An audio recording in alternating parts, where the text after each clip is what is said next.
कोल्हान भाजपा हारती नहीं, गुटबाजी के कारण हारी। टिकट का बंटवारा सही नहीं था, जो उम्मीदवार जीतता उसे साइड कर दिया गया था। अमित शाह आए हैं, हो सकता है अब सही उम्मीदवार को परख लें।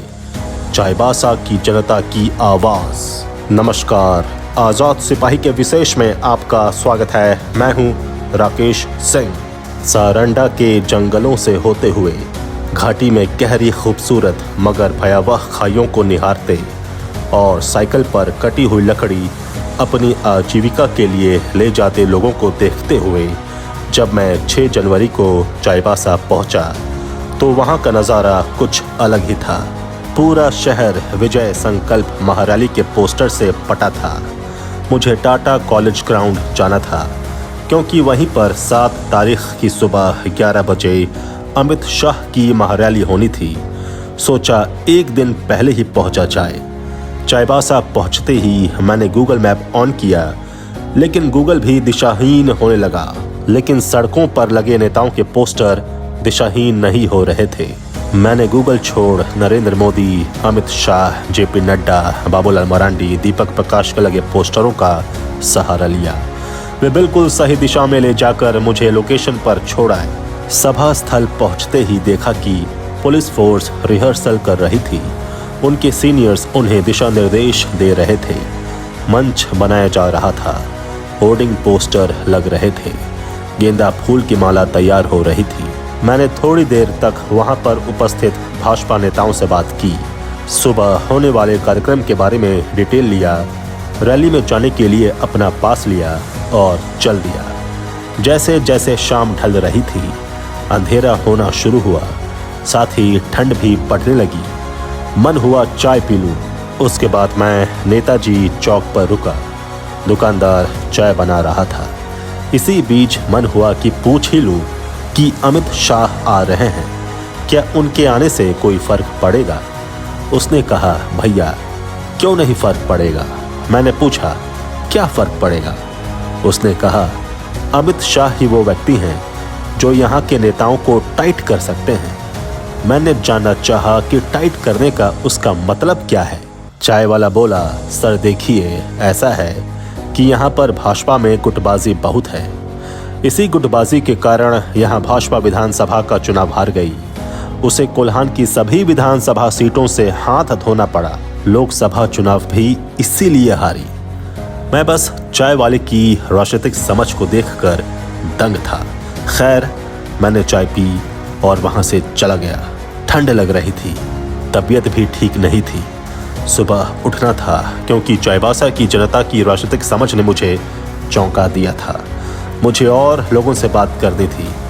सुबह जब उठा तो नाश्ता करने मैं पोस्ट ऑफिस चौक गया। वहां पर एक ठेला वाला कचौड़ी छान रहा था। बहुत लजीज कचौड़ी और सब्जी थी। कचौड़ी खाते मैंने पूछ लिया कि आज अमित शाह आ रहे हैं। तभी मेरे पीछे खड़े एक व्यक्ति ने कहा, शेर आ रहा है।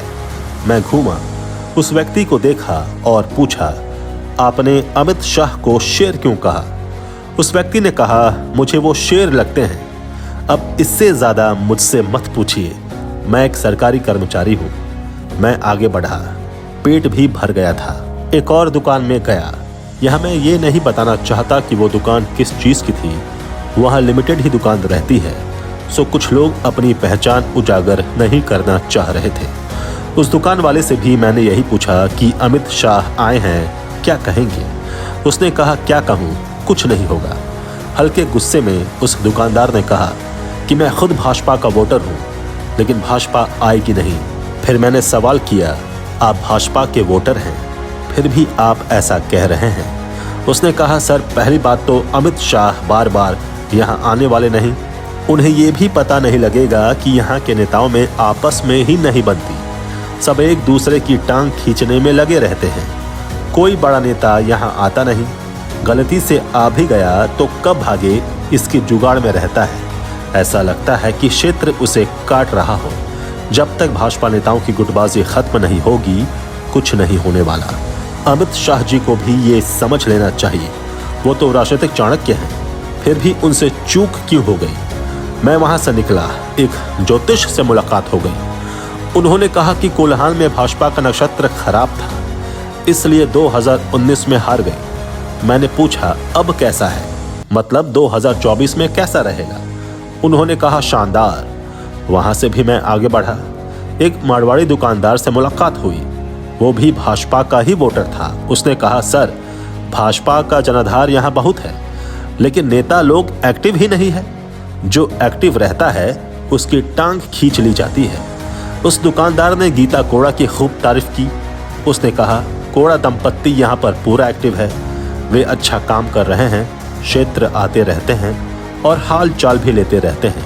फिर उसने पूछा सर क्या गीता कोड़ा भाजपा में जाने वाली हैं? मैंने कहा इसकी मुझे जानकारी नहीं है। मैंने कहा आपने कहां से ये बात सुनी? उस व्यक्ति ने कहा सर यहाँ तो इसकी चर्चा जोरों पर है। चर्चा तो यह भी है कि मधु कोड़ा भी भाजपा में जाने वाले हैं। मैंने कहा इसकी भी मुझे जानकारी नहीं। ऐसे मैं एक पत्रकार हूँ, धुआं कहाँ से उठा है, किसने उठाया है, उसकी जानकारी है भी, लेकिन कयासों पर बात करना सही नहीं। खैर 10 बजे मैं सभा स्थल पहुंच गया, जहां अमित शाह का भाषण होना था। अमित शाह का आगमन हुआ, सभागार भीड़ से खचाखच भर गया। चाईबासा में इतने भीड़ की उम्मीद नहीं थी। अमित शाह हेमंत सरकार पर खूब गरजे। उन्होंने भ्रष्टाचार से लेकर आदिवासी महिलाओं पर अत्याचार, बलात्कार और उनकी निर्मम हत्याओं पर हेमंत सरकार को घेरा। उन्होंने घुसपैठियों पर भी सवाल उठाया, कैसे घुसपैठिए आदिवासी महिलाओं की जमीन हथिया रहे हैं, उस पर भी कहा। कैसे केंद्र सरकार द्वारा जारी फंड में राज्य सरकार गड़बड़ी कर रही है, उस पर भी बोले। उन्होंने हेमंत सोरेन को चिताए भी कि राज्य की जनता, खासकर आदिवासी, समझ चुके हैं कि मौजूदा झारखंड सरकार उनके हित में काम नहीं कर रही है। आने वाले दिनों में जनता हेमंत सोरेन को सबक जरूर सिखाएगी। अमित शाह का आना 2024 का चुनावी बिगुल था। भाजपा 2019 में कोल्हान की सभी विधानसभा सीटें हार गई थी। अमित शाह कोल्हान फतह करना चाहते हैं। 2019 के लोकसभा चुनाव में भाजपा झारखंड में जिन 2 सीटों पर हारी थी, उनमें से चाईबासा भी एक थी, दूसरी सीट राजमहल थी। अमित शाह एक रणनीति के तहत झारखंड आए थे। उन्होंने अपने विश्वसनीय लोगों को इस काम पर भी लगा दिया है। वो मैदान में कूद भी चुके हैं। अमित शाह को पूरी सूचना है कि कोल्हान में हुआ क्या था, किस नेता ने किसकी टांग खींची और किसकी क्या भूमिका रही, ये वो जान गए हैं। अमित शाह ने भाजपा के शीर्ष नेताओं को टास्क भी दे दिया है। झारखंड में किस नेता को क्या करना है, कहां करना है, कितना करना है, ये भी निर्देश दिया गया है। कुल मिलाकर अमित शाह ने झारखंड में चुनावी बिगुल फूंक दिया है। 2024 आते आते भाजपा उन सभी सीटों को टच कर लेगी जो उसने 2019 के लोकसभा और विधानसभा चुनाव में लूज किया था। खैर, ग्राउंड रिपोर्ट के आधार पर यह कहा जा सकता है कि कोल्हान के शहरी इलाके में भाजपा मजबूत है और ग्रामीण में कांग्रेस और झामुमो। भाजपा अगर अपनी खेमेबाजी पर कंट्रोल कर ले और सभी नेता मिलकर काम करें तो पार्टी के लिए कोल्हान की राह आसान हो जाएगी। अमित शाह के दौरे का लबोलुआब यही है। आजाद सिपाही के विशेष में अभी इतना ही। आप हमारे इस YouTube चैनल को जरूर सब्सक्राइब करें। आप हमारे Facebook पेज को भी जरूर फॉलो करें और भी अधिक खबरों के लिए पढ़ते रहिए अपना लोकप्रिय दैनिक अखबार आजाद सिपाही। धन्यवाद।